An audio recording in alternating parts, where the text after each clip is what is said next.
자, 오늘 우리 전환점의 응답입니다. 우리 삶의 이렇게 방향을 이렇게 전환하는 그러한 응답도 있겠지만, 또 하나님이 또 다른 문을 여셔서 우리가 방향을 바꾸는 그런 전환점의 응답도 있겠지만, 특별히 오늘은 영적인 전환점의 응답을 우리가 좀 붙잡고 받아야 되겠습니다. 왜 그러냐면, 제가 이번 주에 이렇게 뉴스들을 이렇게 보니까 그 데이비드 차라는 그 목사님, 선교사님이죠. 그 마지막 성도, 마지막 신호라는 책을 가지고 굉장히 많은 사람들이 읽었고, 또 유튜브도 많은 사람들이 구독을 하고 보고 있는데요. 이 사람이 주장하는 게, 이제 마지막 때가 가까웠으니까 이제 우리가 모든 것들을 이제 다 이제 거룩하게 하자. 어느 정도로 거룩하겠냐면, 만약에 팔다리가 만약에 범죄하면 성경엔 찍어버리라고 하지 않았냐. 그러니까 완전히 그 극단적 거룩을 주장을 합니다. 마지막. 그래서 주식하는 거 뭐 이런 것들 다, 그런 것들 이제는 정리해야 된다. 그런데 이제 이번 주에 그 사람과 관계된 사람이 그 사람에 대해서 터뜨렸어요. 뭘 터뜨렸냐면, 서초동에 한 50억짜리 그 집에서 불륜녀와 같이 사는, 그리고 해외여행을 가서 불륜녀와 뽀뽀하는 장면, 이런 것들, 거기다가 하와이에 50억짜리 저택과 그리고 자기는 주식하지 말라 그러더니만 주식, 그 교회 헌금을 가지고 주식을 하고, 이런 것들이 다 터진 거죠. 그래서 그 유튜브를 가지고 그 사람이 2시간 동안 자기가 회개하고 다 내려놓겠다. 그 모든 사역과 가지고 있던 모든 기득권 다 내려놓겠다. 그렇게 해놓고서는 자기 동생에게 모든 것들을 다 이렇게 위임해버린 거죠. 극단적 거룩, 우리가 거룩해야지만 된다. 이제 그래야 하나님을 우리가 만날 수 있고 하나님 나라에 들어갈 수 있다. 그리고 이제 우리는 거룩하기 위해서 신부 수업을 해야 된다. 이렇게 주장을 했던 거죠. 그런데 정작 본인은 많은 사람들한테는 다 내려놓으라고 자기는 모든 것들 다 가진 거죠. 참 아이러니하죠.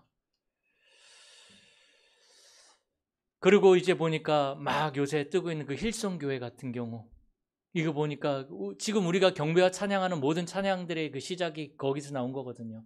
그 힐송교회가 호주에서 시작을 해서 지금 전 세계에, 지금 미국의 뉴욕의 힐송교회가 유명하죠. 전 세계에 지금 영향을 미치고 있는, 저스틴 비버도 힐송교회 나갑니다. 그 정도로 유명인들이 그 교회를 나갑니다. 그런데 보니까 그 힐송교회 창시자였던 사람은, 그 목사는 호주에서 소아성애자로 그 재판을 받고 인정을 했는데, 그 총리까지도 그 교회를 다녀요. 무죄 판결을 받았어요. 그리고 그 아들은 또 불륜으로, 그 목사인데 불륜으로 사임하고, 그리고 그 교회에서 그 힐송교회를 굉장히 크게 이렇게 성장을 시켰던 그 칼 렌치라는 목사, 찬양인도 하는 목사죠. 근데 그 목사도 불륜으로 그 사역을 그만뒀다가 2달 만에 다시 회개한다고 하면서 복귀하고, 영적으로 굉장히 지금 타락한 그런 시대가 되어졌습니다. 이 힐송교회를 만들고 나서 이 목사가 뭐라 했냐면, 이 교회를 이제 성장시켜서 전 세계에 수출하겠다. 이 교회를 브랜드화시키겠다. 그리고 많은 성도들에게, 많은 사람들에게 영향을 끼칠 만큼 이 교회를 키우겠다. 그렇게 얘기했단 말이죠. 그리고 실질적으로 그렇게 했고, 그 무기가 뭐였냐면 음악이었습니다. 그 음악을 가지고 전 세계를 사로잡았죠. 그런데 지금 무너지고 있단 말이죠. 굉장히 교회들이 성장하는 것 같은데 영적으로는 지금 다 무너지는 시대가 되어졌습니다. 뭐가 없어서 그럴까요? 음악적으로 뛰어나고 메시지도 굉장히 화려하고 정말 많은 사람들이 따라갈 만큼 굉장히 좋은 그런 말들도 있는데, 감동도 주고, 뭐가 없습니까? 복음을 놓쳐버렸습니다. 예수 그리스도의 십자가를 말하고는 있지만, 이 십자가의 참된 의미, 이 십자가가 나의 사건이 되어지지 않는 그러한, 어떤 방송에 일론 머스크가 나왔습니다. 그 패널들이 목사인 것 같아요. 많은 얘기들을 합니다. 질문을 합니다. 일론 머스크에게 그 목사들이 얘기를 합니다. 혹시 당신이 그 예수님을 구세주로, 나의 구주로 고백할 마음은 없냐? 그러니까 이 일론 머스크가 굉장히 당황을 해가지고 말을 못하다가 뭐라고 얘기를 하냐면, 나는 예수님의 가르침에 동의한다. 예수님의 가르침에는 큰 지혜가 있다. 예를 들어서 오른뺨을 맞거든 왼뺨까지 들이대라. 얼마나 좋은 말씀이냐. 눈은 눈으로 갚아라. 이거는 굉장히 사람들을 극단적으로 만드는데, 이 오른뺨을 내주면 맞으면 왼뺨을 내줘라. 이 용서에 대한 것은 얼마나 좋은 메시지냐. 사랑, 용서. 내 이웃을 내 몸과 같이 사랑하라. 얼마나 좋은 말이냐. 그러니까 이게 엉뚱한 얘기를 하는 거죠. 그러니까 그 목사들이 그거 말고 정말로 이 예수님을 구세주로 당신이 고백할 수 있냐? 그때 스피노자가 이런 얘기를 합니다. 일론 머스크가 난 스피노자의 신을 믿는다. 이 스피노자의 신은 뭡니까? 범신론인데 모든 것에 다 신이 있다라고 믿는 거죠. 물질에도 신이 있고 다 신이 있다라는 거죠. 꼭 하나님만 하나님 아니라는 거죠. 그러다가 결국에 뭐라고 얘기를 하냐면, 예수님이 사람들을 구원한다면 굳이 나는 막고 싶지 않다. 예수님이 사람들을 구원한다면 그것을 막지 않을 것이다. 그러다가 계속 재차 막 강요를 하니까 왜 안 되겠어요? 그냥 예수님을 믿고 구원 그냥 받을 수도 있죠.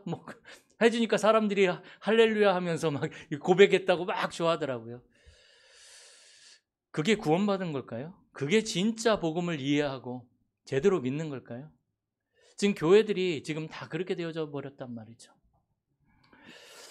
이 시대에 정말 필요한 것, 정말로 영적인 전환점이 필요합니다. 그리스도를 그냥 아는 것 말고, 이 그리스도께서 인간의 몸을 입고 이 땅에 오셔서 우리에게 있는 이 모든 문제를 해결하셨다. 십자가에서 끝내셨다. 그 그리스도가 나의 주인이요 나의 하나님이시고 나는 그분의 종이다. 나의 주인은 그리스도다. 고백할 수 있어야 됩니다.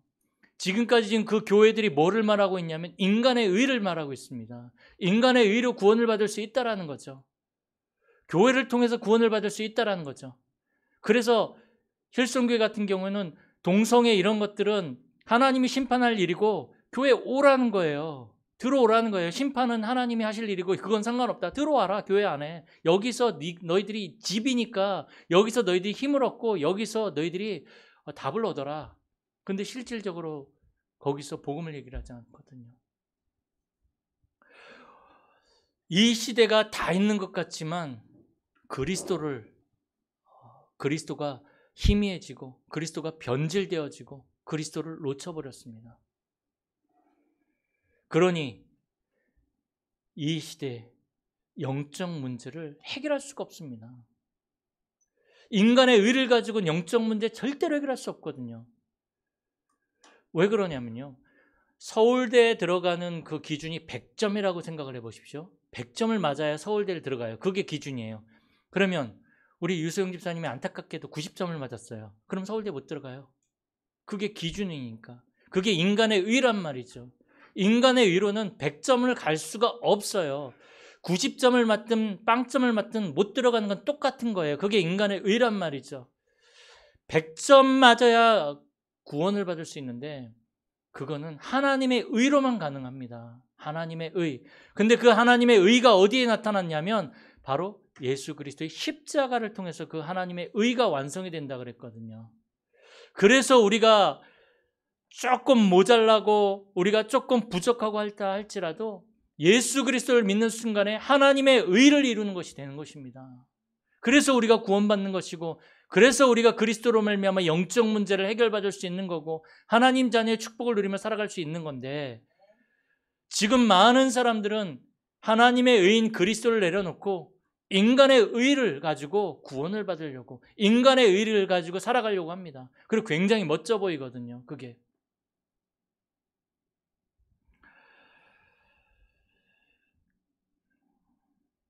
우리는 하나님이 주신 하나님의 의인 예수 그리스도 그 이름으로 해결할 수 없는 이 영적 문제를 이제부터 해결해야 됩니다. 그게 바로 우리 전환점의 응답입니다. 다른 게 전환점의 응답이 아니죠. 세계복음화? 우리가 막 하지만 지금 말씀을 못 드리지만 지금 한국에도 많은 일들이 일어나고 있거든요. 근데 가만히 생각을 해보니까, 가만히 바라보니까 뭔가 했더니 정말로 세계복음화의 방향을 맞추고 많은 응답들이 일어나요. 복음 붙잡고 시작을 해서. 그런데 가다가 길을 놓쳐버렸어요. 세계복음화. 그리고 그 주변에 일어난 그 응답에 빠져가지고 그리스도가 희미해지는 거예요. 여러분, 응답도 중요하지 않습니다. 그리스도가 중요한 겁니다. 세계복음화 이전에 날마다 그리스도가 나에게 답이 되지 않으면 우리는 또다시 복음 아닌 다른 것 붙잡고 가는 것입니다.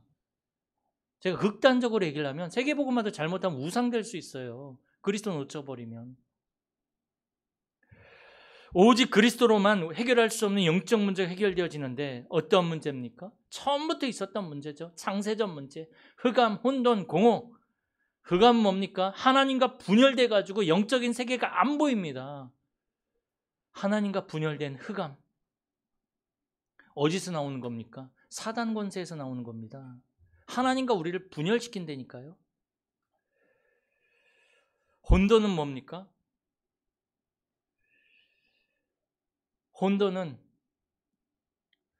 다른 것, 틀린 것, 망할 것 붙잡고 그게 나에게 중독이 되다 보니까 뭔가 복음 아닌 다른 거에 집착된 그런 생각과 마음을 가지고 살아가는 것이 혼돈입니다. 그러니 혼돈스럽죠, 삶이. 복음 없으니까.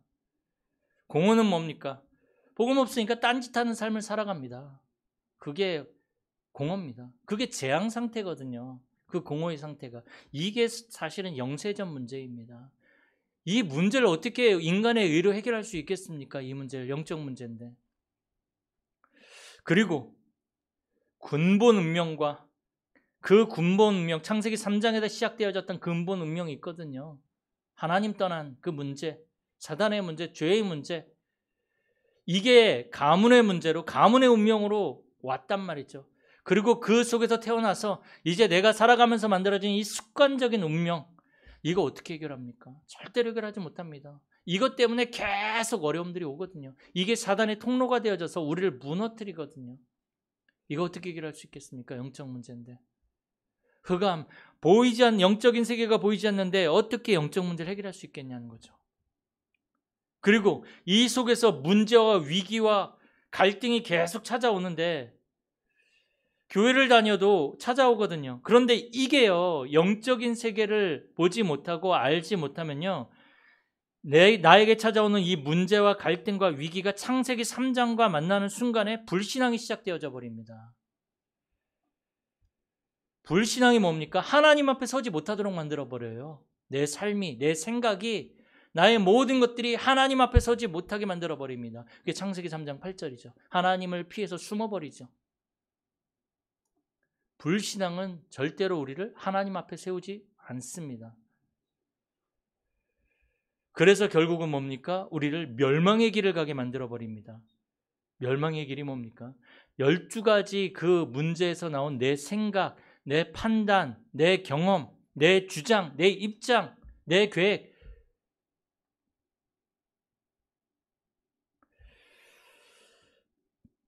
그래서 하나님이 우리에게 유일하게 주신 답이 복음입니다.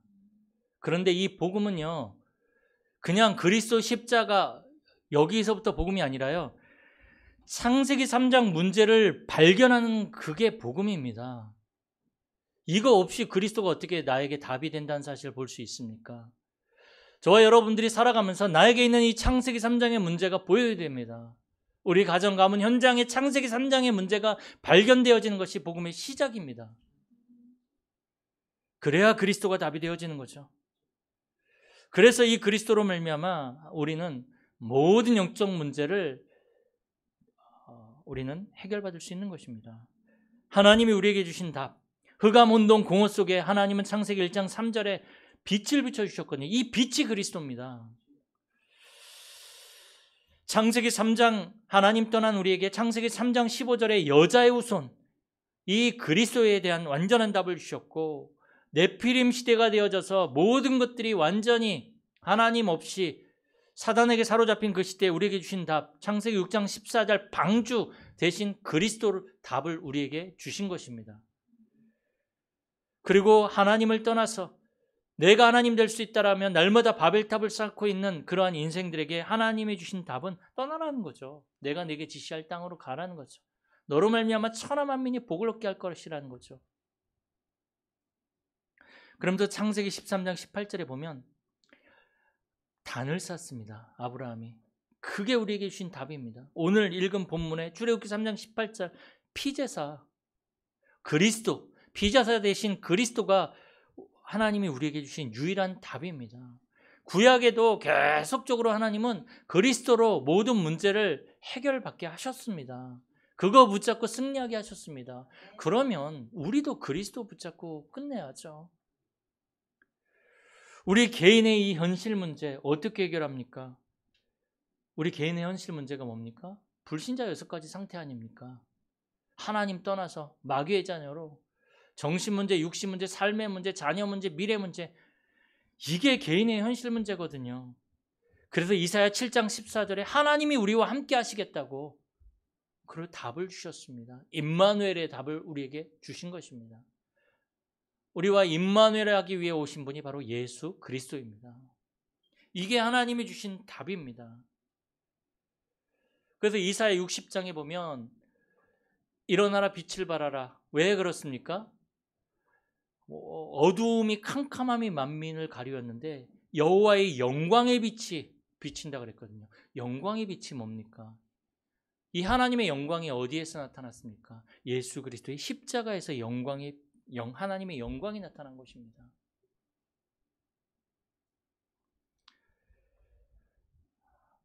그래서 이제 우리는요, 해결할 수 없는 이 영적 문제, 창세기 3장 문제, 장세전 문제를 알고 그 답이 그리스도란 사실을 우리가 다 붙잡고 날마다 우리는 끝내면서 가는 거죠. 그러면서 이제는 이 그리스도로 끝내는 전환점의 응답을 우리가 받아야 됩니다. 영적으로. 내 생각과 내 기준을 가지고 살아가던 내가 오직 그리스도로 결론 내는, 그리스도로 끝내는 전환점의 응답을 우리는 받기 위해서 홀로의 시간으로 들어가는, 정말로 그리스도를 향해 집중하는 그 홀로의 시간, 그 시간들이 우리에게 있어야 합니다. 오늘 읽은 이 모세 보십시오. 오늘 출애굽기 3장 4절 5절에 보니까 하나님의 산 호렙에서 모세를 부르시죠. 떨기나무 가운데서 이 모세를 부르시는 장면이 나옵니다. 40세까지 왕자의 신분으로 최고의 권력의 그 속에서 자기의 힘을 가지고 살아왔던 모세, 그리고 또 40세에서 80세까지는 아무 힘이 없는 그런 목동으로, 그런 노인으로 살아오던 이 모세를 하나님은 부르시는 거죠. 그리고 그 모세에게 하나님은 뭘 주십니까? 말씀을 주시는 거죠. 그 말씀이 출애굽기 3장 18절입니다. 피제사, 희생제사. 모세는 사실은 보이지 않는 거죠. 3장 5절에 있는 것처럼 하나님이 말씀하기 전까지는 내가 있는 이곳이 어딘지 모르죠. 안 보이죠. 하나님이 이르시되 이리로 가까이 오지 말라. 내가 선 곳은 거룩한 땅이니 내 발에서 신을 벗으라. 내가 그리스도로 집중하는 그 순간에 내가 있는 곳이 어떤 곳인지 알게 됩니다. 내가 사는 이 현장에 하나님의 계획이 있음이 보여지게 됩니다. 내가 살아가는 인생이 정말로 하나님의 계획이 있는 인생임이 보여지기 시작합니다. 내게 주어진 이 만남과 우리의 자녀가 하나님의 계획을 이룬 아주 중요한 후대라는 사실들이 이제는 보여지기 시작합니다. 그래서 우리는 모세가 하나님의 말씀을 들었던 그 시간처럼 그 호렙산의 시간들이 우리에게 있어야 합니다. 창세기 35장 1절에 15절 보면 야곱이죠. 이 베델에서 이 시간 이전에도 하나님은 야곱에게 나타나셔서 말씀을 주셨어요. 내가 너와 함께 있어 내가 어디로 가든지 너를 지키며 막 말씀도 주셨어요. 또 천사와 씨름도 하기도 하고 이스라엘 이름이라는 이름도 받고. 그런데요, 야곱이 변하지가 않는 거예요. 그런데 딸 디나가 강간당하고 너무나 많은 문제 속에서 이 야곱이 그런 상황 속에 하나님이 창세기 35장 1절에 야곱에게 말씀을 주시죠. 그때 이 야곱이 말씀을 딱 붙잡게 되어집니다. 그러면서 뭐라고 고백을 합니까? 이제 내가 처음 내 형 에서를 피해서 도망하던 그때 내가 처음 하나님을 만났던 그 베델로 올라가자. 그러면서 그때 주변에 있던 사람들에게 너희들도 모든 우상들을 버려라. 가지고 있던 모든 우상과 그 모든 것들을 땅에 묻어버려라. 하나님을 믿으면서도 우상도 허용을 하고 하나님 아닌 다른 것들 다 가지고 있는 거예요. 그러니까 영적인 세계를 모르니까 저도 그렇더라고요. 복음보다 더 좋은 것들이 너무 많아요. 이 야곱이 이제 그 베델의 시간을 통해서 어떻게 되어집니까? 이제 완전히 바뀌게 되는 거죠. 그때 그 야곱 주변에 있던 마을들이 부족들이 야곱을 추격하지 않고 사실은 그 딸 디나 강간당한 사건을 통해서 그 디나의 오빠들이 야곱의 아들들이 그 마을을 그 부족들 다 죽여버렸거든요. 그러면 그 지역에 있는 그 부족의 친척들이나 연관된 사람들이 복수하려고 쫓아와야 되는데 사실 야곱이 그게 두려웠거든요. 그런데 야곱이 베델산에서 모든 것들을 다 버리고 가족들까지 모든 이 불신앙과 모든 것들을 다 버리게 하고 하나님을 향해 집중할 때 그 주변에 있던 그 사람들이 야곱을 더 이상 추격하지 않죠. 모든 것들이 다 끝나기 시작합니다. 야곱이 뭐 대단한 걸 했습니까? 모든 것들을 버리고 하나님을 향해 집중을 시작했습니다. 영적인 집중.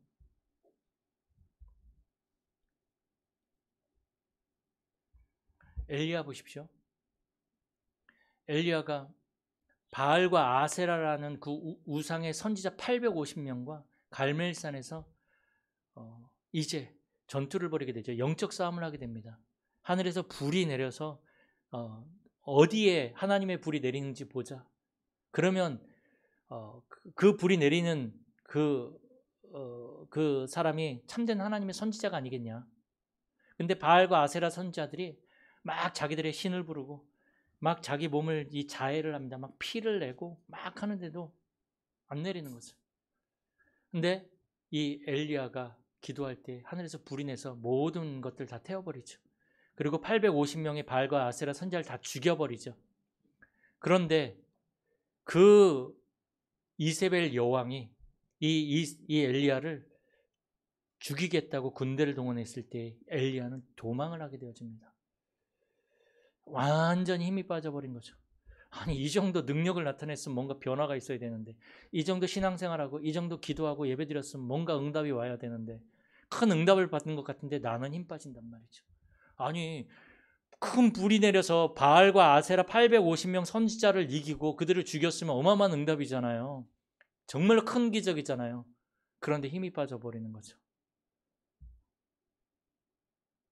그래서 이 엘리야는 오히려 두려워서 이세벨 그 왕비를 피해서 도망을 하게 되어지죠. 그 힘이 없고 그래서 이제는 죽기를 간청하고 있을 때 하나님이 그에게 힘을 주시고 먹을 것을 까마귀를 통해서 먹여주시고 사흘길쯤 달려갈 수 있는 힘을 하나님이 주셔서 하나님의 산 호렙에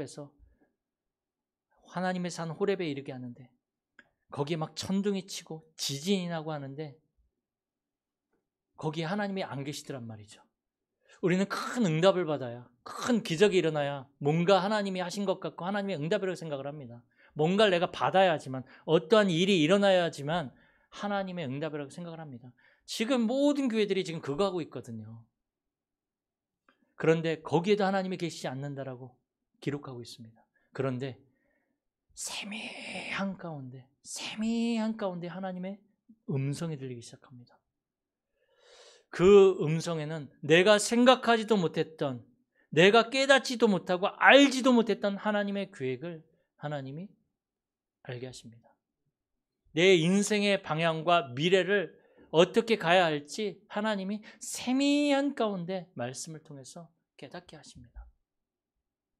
사실 우리에게 어떤 큰 응답과 기적이 어떤 체험이 없어도 사실은 괜찮습니다. 복음 가진 자는 하나님이 완벽하게 그 미래를 책임져 주시고 인도해 가고 계십니다. 하나님은 언제든지 내 생각과 현실과 반대되어지는 그러한 응답을 주실 때도 있습니다. 그래서 오늘 말씀을 듣는 저와 여러분들이 정말 하나님의 말씀에 집중할 수 있는 복음으로 끝내는 그 홀로의 시간 속으로, 그 호렙산의 시간 속으로 우리는 들어가야 됩니다. 거기에서 하나님 말씀 들어야 됩니다. 내 인생을 통해서 정말로 내 불신앙이 무너질 만큼 복음에 집중할 수 있는. 자, 그러면 우리가 어떻게 이 홀로의 시간을 가져야 되고 어떻게 해야 합니까? 우리에게 문제와 결정적인 순간과 또 우리 인생의 어떠한 전환점 찾아올 수 있거든요. 그 앞에서 복음을 선택하면 됩니다. 복음을 선택한다는 말은 무슨 말입니까? 그리스도가 맞냔 말이에요. 그 문제와 결정적인 순간 속에서 전환점 앞에서 그 그리스도가 맞냔 말이죠. 창세기 3장 문제가 나의 문제인데 그 그리스도가 나의 답이 맞냔 말이죠. 그게 복음 선택하는 겁니다. 두 가지 질문을 던지셔야 됩니다. 그리고 요한복음 19장 30절에 말씀하신 것처럼 그리스도로 끝냈냔 말이죠. 그것이 나의 체험으로 확인되어지는 집중의 시간, 홀로의 시간이 있어야 합니다.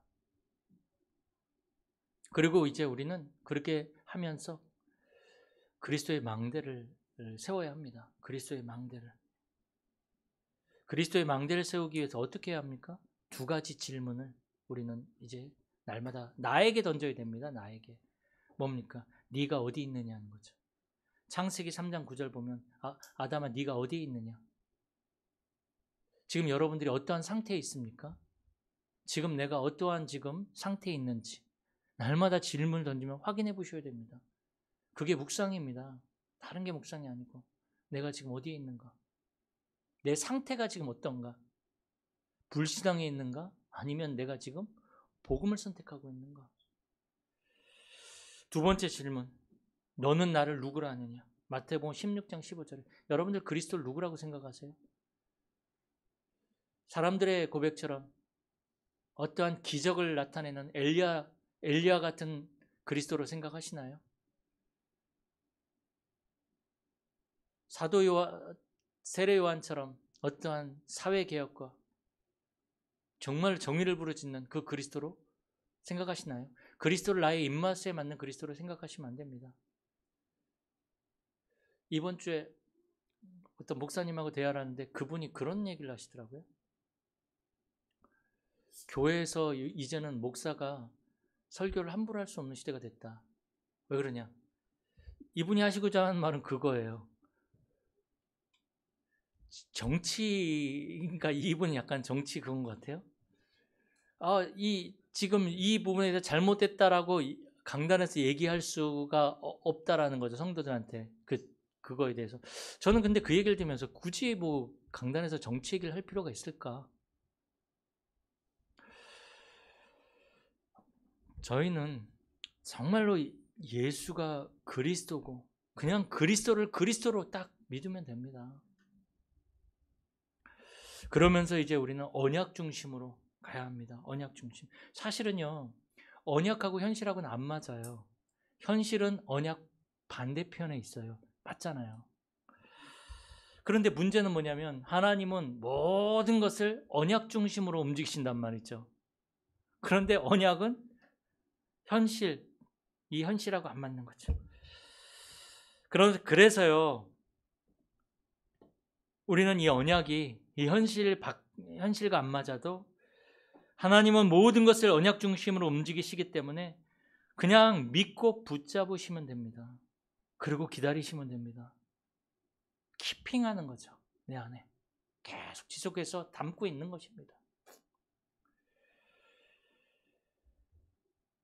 그게 이제 내가 해야 할 일입니다. 언약을 붙잡고 담고 기다리면 됩니다. 기도하면서.